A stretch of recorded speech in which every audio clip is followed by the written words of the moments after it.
Hi everybody, Joey here again, and welcome back to part 4 of my planted tank build series. If you're not familiar with this series, or if you're new here, in part 1 I showed you how I built the aquarium. Part 2, I show you how I built the aquarium stand. And in part 3, I showed you all of the products that I put on the aquarium and we set it up. I also gave you guys some hints as to some do-it-yourself projects that will be replacing a lot of the products on this tank.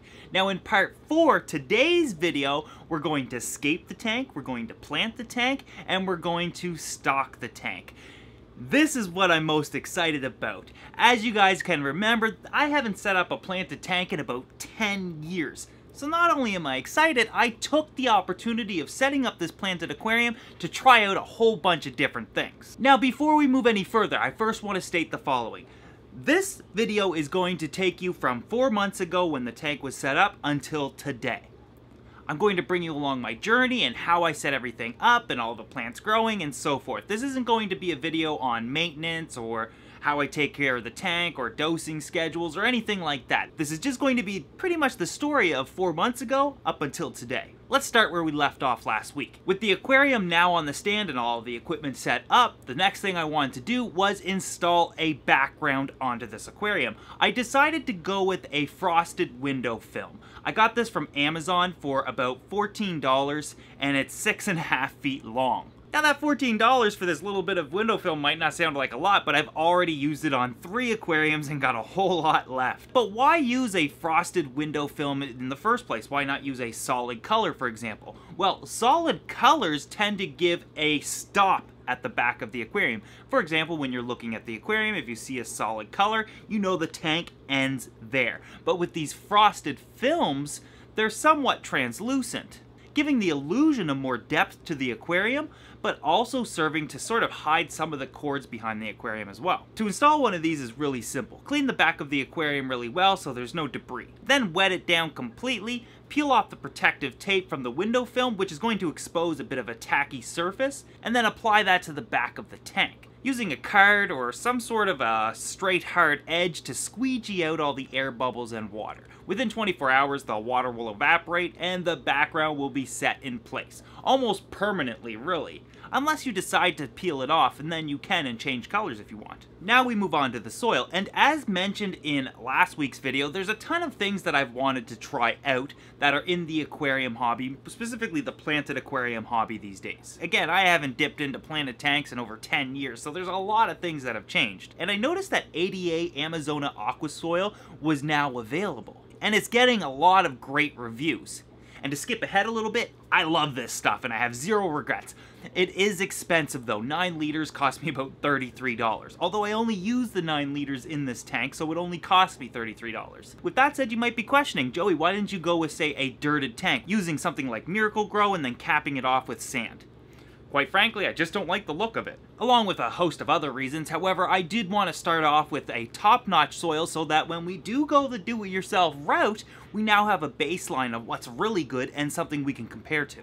To smooth all the soil out, I just use an old paintbrush. These come in really handy to not only clean off the rocks if you get any soil on them, but to even out the soil and make sure it's distributed evenly, without leaving any grooves or anything in it. Now we move on to the hardscape, and like I said, the theme here is I just kind of wanted to use a lot of things that I've been wanting to use for a while. None of these really make sense or go together, and I understand that. Please don't expect an amazing aquascape with me with perfectly selected plants, because you're not gonna get it here. Maybe in the future when I get a lot better at this, but for now, I'm just going with some of the things that interested me the most. And that's what's really most important when setting up your aquarium is don't worry what everybody else thinks of it, just do what's making you happy as long as the fish are safe and healthy. Now the stone I went with was Dragonstone. I've seen this around for a while, but my friend Rachel O'Leary got a bunch of it in at one point and I was drooling. I absolutely had to have some of this. So I told her the size of the aquarium, and the layout that I was kind of looking to accomplish. She selected some of her Dragonstone and set it up in a surface area the same dimensions of the aquarium and kind of did a little layout for me and made sure that these are the rocks I wanted. As soon as I said yes, I paid her and she shipped them over. I definitely felt really special when she did this for me. I couldn't believe that she was hand selecting, laying them out, and making sure it was exactly what I wanted. Come to find out, she does that for everybody though. which is an absolutely amazing service. So if you're looking for Dragonstone or really any other type of aquascaping materials, Rachel O'Leary is the one to go to. I'll leave a link in the description below. Now, once I had the Dragonstone in hand, things got a little bit different for me. It went from knowing what I wanted to having absolutely no clue what to do. Let me jump back for a moment. The aquascape that I'm kind of looking to accomplish with this is called an Iwagami. Now, traditionally, this is a aquascape focusing on just the hardscape, and the hardscape just being rocks. Now, usually these are positioned in such a way that makes sense, and there's some rules to it, and all types of interesting philosophies surrounding it. Personally, I just like the look of having a few interesting rocks and a nice carpet of plants and some small animals in the tank. So I started trying to position the rocks in the aquarium in ways that I thought looked good. However, I've mentioned it several times in the past. When I start doing an aquascape, I can never truly decide on what I want to do, and in turn, I'm never happy with it. Usually changing things or moving things around every few days until I get frustrated and take everything out. But that's my curse, and it came back to haunt me with this build. You see, as I was trying to figure out positions of the rocks, I tried all kinds of things. I even took a chisel and banged some of the rocks apart to create new sizes and shapes. I couldn't decide on anything. I guess I was just really worried what you guys would think of it and judge me based on my aquascaping skills, which are 0. But I think it's even more important to keep your humility and stay humble, so I decided I don't care what anybody thinks. I'm going to place the rocks however I think look good, and I'll just go with it. I ended up just smoothing the soil over and placing a few rocks that I felt looked symmetrical and ensured that they were all facing the same direction. This was truly a humbling experience for me because I always looked at aquascapes thinking, I could do that. If I had that number of plants and if I had those materials, I could throw that together. But I shortly realized that I don't possess even 1% of the talent that a lot of these incredibly talented aquascapers have. And I gotta tip my hat to those guys. With the Dragonstone awkwardly in place, I decided it's time to move on to the plants. There's tons of ways to plant a tank though, and one of the best things you can do is make some mistakes.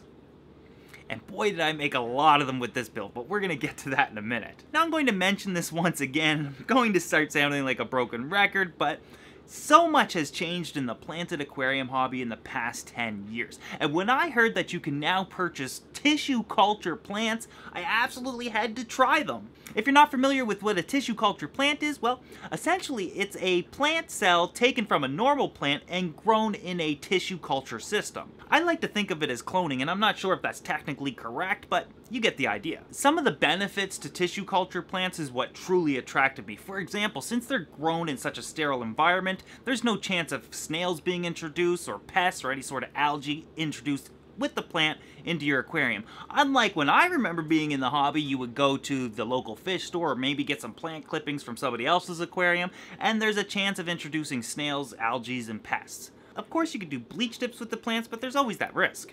And I really wanted to give myself the best chance possible at success. Now there's actually a few companies producing tissue culture plants, and for the most part they all come in these little cups. The cups are sealed until you open them, obviously. But what that means is that if you don't open them, they can technically last for several days or even weeks. I actually just left mine on my kitchen table for several days until I was ready to tackle planting them. Once you open them up, you'll notice that, and depending on the company you go with, they could be in a gel-like substance or perhaps some sort of a liquid. I prefer getting them in the liquid because it just rinses off really easily, but the gel also breaks off and you can rinse it off easily as well. Once you do, you'll have a very healthy and sterile plant ready to be planted.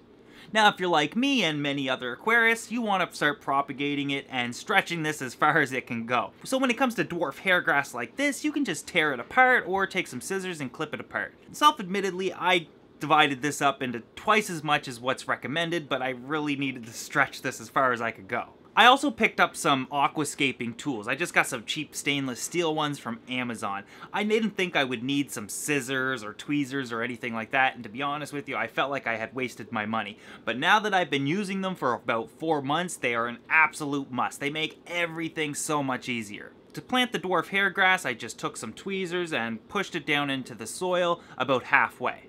I'm not sure if this is the right way to do it or not, but I had great success doing it this way, and I've been doing it since. Now all there is to do is wait for the plants to grow in. Now as a side note, I have to mention, I had a bit of an advantage with this entire build. You see, once a week I would snap a picture of this aquarium and send it off to my friend Jen Williams.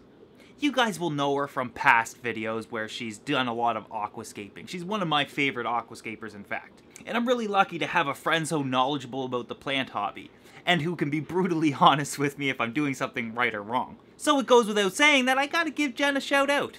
Once again, thanks Jen. A month later, the hair grass grew in, and I had a full carpet. I basically accomplished what I was looking to do. Obviously, the hair grass at this point could have grown in a bit more, but that would come in time. I decided at this point that I would stock the aquarium, and the first thing that I wanted to get was some shrimp. I chose to go with some crystal red shrimp.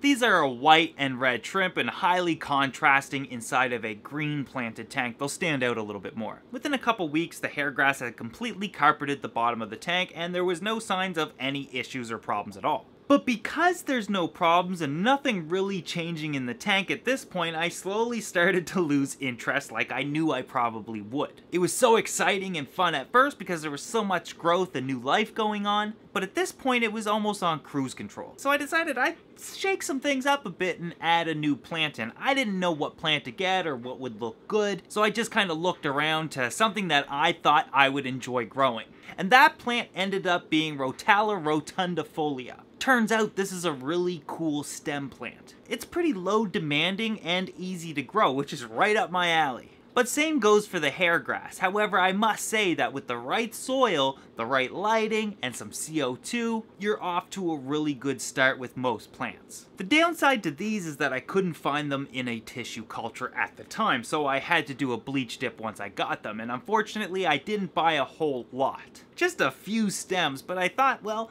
once these guys take off, I could potentially propagate them and get more out of it and maybe even fill in the back of the tank. Who knows? A few days later, I decided I'll finally add in some new fish. I figured once the Rotala grew in and it grew into a nice bushy plant, that it would look really good with a contrasting fish out front. I decided to go with some green neon tetras, which is a fantastic fish, staying relatively small in comparison to most other tetras, and doing well in some lower temperatures. And during the first few weeks of having these guys, they swam all throughout the tank and it looked really good. However, once the Rotala really grew in, these guys hid in it non-stop, and they still do to this day. But that's a common issue with a lot of smaller fish that love to have cover. I'm okay with them hiding anyways. I know they're in there and they peek out every once in a while. Now on to the problems. Before I show you what the tank looks like today, we got to address all of the issues that I had. Unfortunately, I didn't film a lot of the problems because they happened so fast. Basically, it went like this. I wanted to move some of the rocks in the aquarium, and for those that are experienced with hair grass, you know where this is going. I didn't know where this was going at the time though. I decided I wanted to move the big rock in the middle. I'm just going to move it back a little bit, maybe group the rocks a little closer together, maybe even add a few more in, just change things up slightly. So I started to pick up the big rock and I noticed, man, this is heavier than I remember. So I was pulling it up and all of the hair grass came with it from the entire tank, ripping it all up. Little did I know that these little clumps of plants eventually formed an entire mat of hair grass along the bottom of the tank. Boy, was this a big letdown. I thought I destroyed the entire tank. I immediately decided to take out all the rocks and try to save the hair grass by pushing it back into the soil. It kept floating up, I didn't think it was going to survive, the tank turned into this muddy mess, and it was just a frustrating situation. By the next day, the tank cleared up, the plants started growing again, and those holes where the rocks were grew completely in. But that wasn't the end of my problems. I eventually got some cyanobacteria in the tank, which I noticed a small amount at first. I was able to manually remove it and try to correct the problems that were causing it. But then overnight, I think because I was tweaking the tank a little bit too much, it seemed as though it covered the entire floor of the hair grass. Nothing touched the Rotala. That was growing out of control. Not even algae was growing on that. Fortunately, within 4 days, I was able to take care of the cyanobacteria and things went back to normal. Plants started to grow again, the Rotala was doing fine, I was able to propagate it, it was growing fast. I felt like this was a truly successful build, and I decided to start airing the series. But I might have aired it a little too soon. Why? Well, I mentioned before that November was going to be an incredibly busy month for me.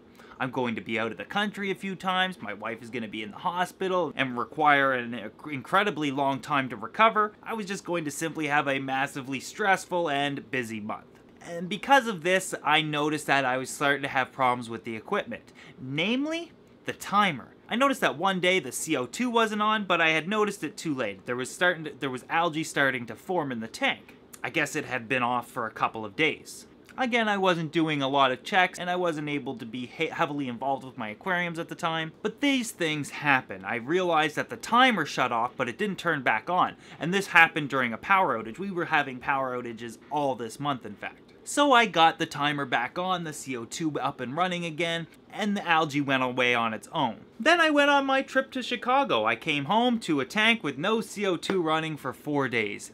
Again, algae issues. But I was only home for a couple of weeks before again I went to Detroit. Again came home to algae issues. The timer kept turning off. I really wish this would have been a less stressful month. I had less on my mind and I could have just focused on this tank and simply replaced the timer, which I have now. But that was only a week ago when I got back, so I'm still having some algae problems. So what I'm going to show you next is what the tank is looking like as of today. But before I do that, I of course had to do something idiotic before I decided to film this video. It is Wednesday night right now, and this video is going to come out Sunday afternoon, just 4 days away. Now I've been waiting for the algae to clear up so I can be able to film the tank and show you what it looks like, and during that time the Rotala really took off. You're not really supposed to grow it to the top of the tank and then have it draping across the entire surface, but that's kind of what happened over the course of this month. So tonight I decided I would do a massive trimming of it. Now I don't know what it's going to look like in 4 days from now, but I hope you get the idea that this is going to grow back and it's going to be nice and bushy. With that said, obviously the testing and playing around time is over. But as you can see, the hairgrass is still having a bit of an algae issue, and the Rotala needs to grow in some more. More so, I just need to learn how to trim it properly. So the first 2 months of this build were great, the second month was okay, and this month has been disastrous, but I've truly enjoyed and embraced all of it. I'm truly looking forward to seeing where all these planted tanks take me. However, the new focus is on showing you all of the things that I want to build for planted aquariums, and all of the projects that are going to be replacing the equipment that's currently on that tank. Again, this entire series was not about showing you how to set up the perfect aquarium or how to be an amazing aquascaper. I'm the last person that should show you that. But I will say that I'm really excited to share these things with you guys. And I hope that at the end of the day, some of you are even inspired to perhaps start your own planted aquarium. And if you do have a planted tank or you plan on setting one up now, let me know in the comments section below. Anyways, there's a ton of projects that are going to stem out of all these tanks, and I don't know the order in which they're going to come out. The do-it-yourself projects take a tremendous amount of time to create, especially when you're doing it on a weekly basis like I do. With that said, they are coming, so just be patient. Anyways, hope that you guys enjoyed today's video. I'd also like to thank you for watching, and I'll see you guys next Sunday for a new do-it-yourself project.